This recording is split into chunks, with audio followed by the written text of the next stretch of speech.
They say the executioner from Cassie is very good, and I have such a little neck. I wonder if he knows how much time I've spent adorning this neck. How many rubies have rested here? How many pearls have traced the line where his steel will soon bite? It is a strange thing to sit in the dark and wait for the dawn to bring your own ending.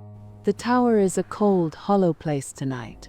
The walls seem to breathe with the dampness of the Thames, and the silence is so heavy I can feel it pressing against my chest, tighter than any corset I have ever worn. I can hear the sentries outside. Their boots hit the gravel with a dull, rhythmic thud, a countdown I cannot stop. 3 years ago, I was in these very same rooms, but the air was filled with the scent of rosewater and the sound of laughter. I was a bride then, a queen in waiting. Tonight, I am merely a woman in waiting, waiting for the light, waiting for the sharp, cold truth of the morning. My ladies are weeping in the shadows. I can hear their muffled sobs, and it irritates me. I want to tell them to stop, to stand tall, for if I am to remain a queen until the final second, they must remain my court. I look at the gowns they have laid out for me. They expect me to wear black. They brought me a dress of somber wool, the color of a penitent, the color of a woman who has crawled on her knees to confess to sins she never committed. But I will not wear it. Black is for the guilty. Black is for those who have surrendered their spirit before the blow even falls. I will not give Henry that satisfaction. I will not walk to my death looking like a widow of my own soul.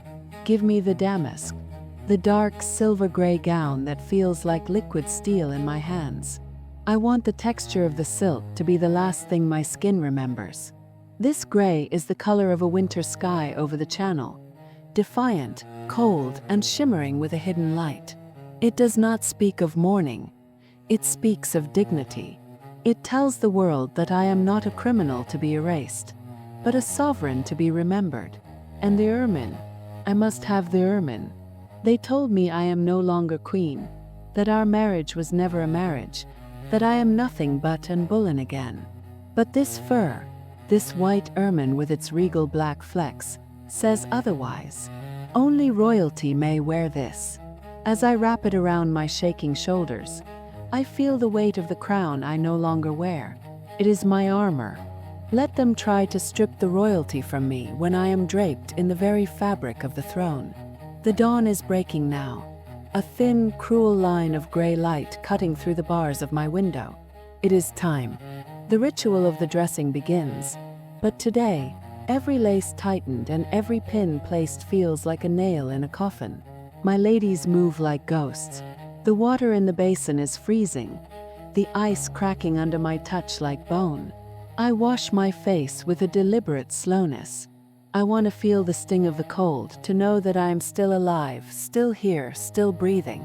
My skin is pale, so pale it almost matches the white lead I will not use today. I want no masks this morning. I want him to see my face as it is. My story has been rewritten by men who fear the power of a woman's voice. They have called me a temptress, a witch, a traitor, but they did not sit in this room. They did not feel the weight of this ermine. Subscribe to these archives and join me in the shadows, for only here can we uncover the truth they tried to bury beneath the dust of history. Now my hair. I sit before the mirror, and for a moment I see the girl who arrived from France, the one who knew how to turn a head with a single glance. My hair was always my pride, dark, thick, and wild, but today it must be tamed. I command my ladies to sweep it up, high and tight against the back of my head. They hesitate. They know why. I am clearing the way. I am exposing the throat that Henry once swore to protect with his own life. I want no stray curls to catch the blade. I want the executioner to have a clean path. It is a terrifyingly practical thought, but it is the only control I have left. I am assisting in my own silencing, ensuring that when the end comes, it is swift. I reach for my French hood. The court used to whisper about this style when I first brought it from Paris. They called it scandalous because it showed the hair, because it was bold and unapologetic. Just like me, I run my fingers over the pearls that line the edge. They are cool and smooth, a final touch of luxury. These pearls represent the purity they claim I lack. I place the hood on my head, and in the reflection I see a queen, not a victim, not a prisoner, a queen of England dressed in damask and pearls, ready to face the steel. The door opens. The lieutenant is here. He does not look me in the eye, and I find that I pity him. He has to live with this day. I only have to endure it. I step out into the morning air, and the smell of the river hits me. Salt, mud, and the distant scent of coal fires. It is a beautiful morning to die.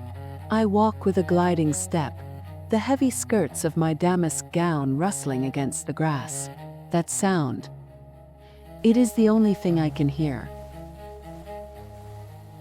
It is the sound of my life moving toward the wood of the scaffold. The crowd is a sea of blurred faces, and the silence is absolute. I expected jeers, I expected the roar of the mob, but there is only a hollow, breathless quiet. They are watching a ghost walk. Keep my head high. My corset is so tight I can barely take a full breath, but it forces me to stand straight. It holds me up when my knees want to buckle. I am a pillar of silk and steel. I reach the wooden steps. Each thud of my shoes on the timber feels like a heartbeat. I step onto the platform, and the smell of the fresh straw is overwhelming. Smells like the stables at Hever. Smells like home. I turn to face them, and I find my voice. It is steady, does not tremble. I speak of the king, I speak of my soul, but I do not plead. I have done with pleading. Now the final striping of the royalty. I reach up and remove the ermine mantle. The fur is heavy, and as I hand it to my weeping ladies, I feel a sudden, sharp chill. Without the fur, I am just a woman in a gray dress, standing in the straw. I take off the French hood, and my hair, so carefully pinned, feels exposed to the wind. I feel the air on my neck. It is a strange, cold sensation, the last touch of the world before the metal. I kneel. The straw is rough against my silk skirts. Someone steps forward to tie a linen blindfold over my eyes, and suddenly the world is gone. There is only the darkness, the smell of the straw, and the sound of my own frantic, whispered prayers. To Jesus Christ I commend my soul. Lord Jesus, receive my soul. I repeat it over and over, a rhythm to drown out the sound of the executioner's footsteps. I am waiting for the blow. I am bracing for a pain I cannot imagine. I hear him call out to his assistant. "Bring me the sword," he says, his voice coming from far to my left. I turn my head toward the sound, a natural instinct, a final moment of curiosity. In that heartbeat of distraction, as I turn my face to the wind, I realize the trick. The sound of the sword is not a roar. It is a whistle, a soft, clean sigh through the air. History will judge me.